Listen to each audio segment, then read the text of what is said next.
The Kobalt Tools Crew Chief Race is presented by Kobalt, the next generation of tough tools. Qualifying heat number 2 lines up with Reed Sorensen's crew chief Jimmy Elledge on pole in the target car. Ray Evernham, the owner of the 9, the 10, and the 19 on the outside pole. Scott Miller, crew chief for Jeff Burton's AT&T car, all new decals on his 31.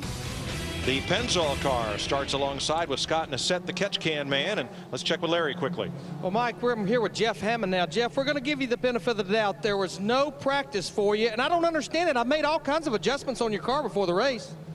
Well, Larry, I couldn't quite hear you. Radio control was in my ear right then about what was going on out there on the track. But no, not a lot of practice.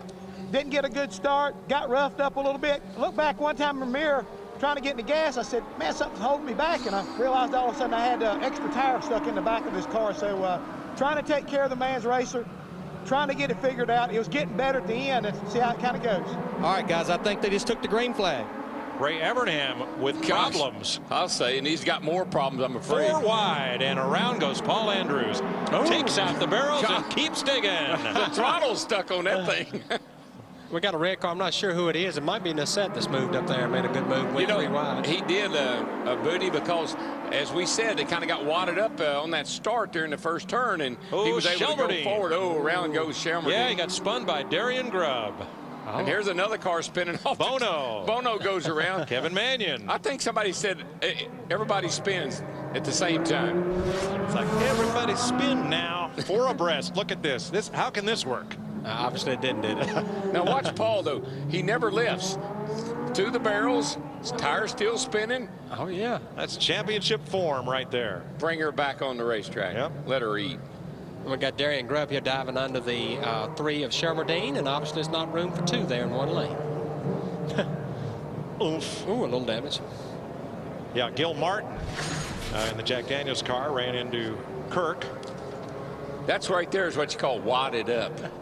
In a big way. They're all wadded up. And I hope a man here, well, maybe we'll be all right. The steering is full lock there, but maybe no, not. I tell you, that left front on the old, what is that, the 3 car? Yes. Shelmerdine's car is in trouble. You're going to have to get the string out and string that baby. That's right. Go get the big pole, get the toe right there. So we mentioned Darian Grubb, Kevin Mannion in this race. Martin Truex's crew chief in the 1, Paul Andrews in the 43. Red flag.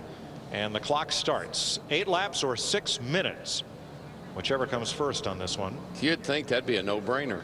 You got Jimmy Elledge still in the lead. You got Scott Nassett, we noticed, was second there, lined up. He has a lot of Legends car experience here. Obviously paying off a little bit. Apparently, it's difficult to get the start in these cars. Obviously, a lot of people spinning tires and other things. They're just not used to the power or such, or lack of tire there. Right? Yeah, I think these help me. Is Casey Mears facing the track, watching what's going on? Is he looking the other way? I can't tell from the shot.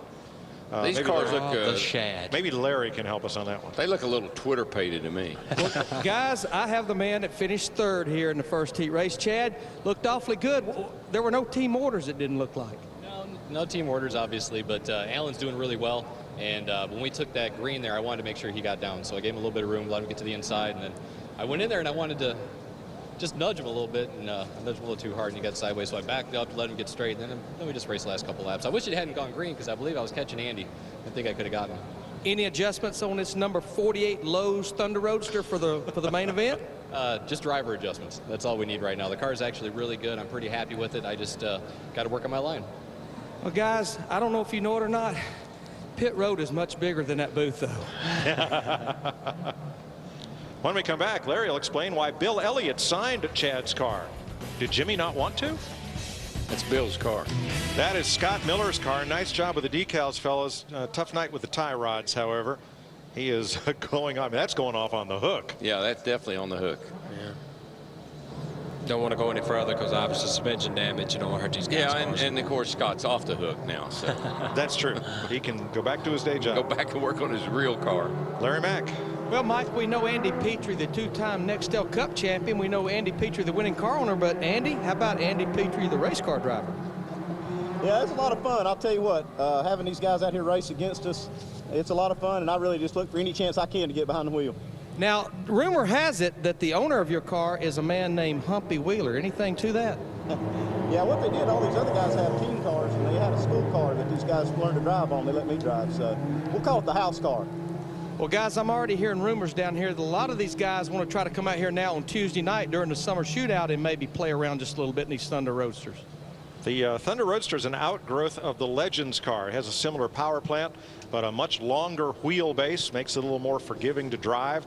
Kind of resembles the old A.J. Watson Indy Roadsters with a bit of Lancia Formula One car design to the shape. But they're fun. They get around here, and Larry's right, on Tuesday nights they put on a great show along with the Legends cars and the Bandoleros. I've raced with Andy Petrie. You do not race with Andy Petrie because you know that he will get into you if you race with him. Well, folks, we're going straight to overdrive. Green, white, checker. Oh. Because of the time limit. That's an interesting race. You run a lap, you go to green, white, check. So yeah, it's short and sweet. Wouldn't that make your job a whole lot easier? Well, less stressful, I imagine. I would guess. I can tell you right now, though, there hadn't been any of these crew chiefs that have been coached very well, don't look to me like. Well, they don't listen to the drivers' meeting about giving each other room and being clean for sure. And at the 25, Darian Grubb, I was surprised. He wrecked a couple of people. Let's see if he can get 2 more here on this last restart. Scott Nessett on the pole. Jimmy Elledge is up there. You know Darian what? Grubb, they need Ray Evernham. They need a Texas restart. Like Paul Andrews or Bono, hang way back and time it. That's exactly what a Texas That's just what restart Bono's is. doing. He's hanging back about a car link. He's going to try to time the flag. Well, you got to get that little bug out of the way up there. Oh, he's not in the way. This is just, all this is doing is building up the anticipation. Now, we need a ruling here on green, white, checker on the overdrive portion of this. Is it one attempt, or do we keep doing this till we get it right? I don't have any idea, but listen, all you folks in the grandstand, I want you to move right out on the edge of your seat, right out there on the edge of it. And then when you leave here tonight, you can say, boy, these guys had me on the edge of my seat.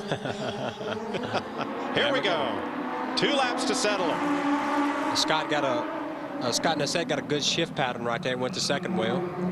Got out in front. Pretty nice move right there, bud. Oh, Jimmy Elledge will dump him. Just wait. He's trying to. He's trying to get on him off of 3. Arced it in a little bit. Can't quite do it. Not going to happen. There we go. Can he get to his bumper? Elledge gets there. Almost gets there. You can tell he wants to. He would if he could.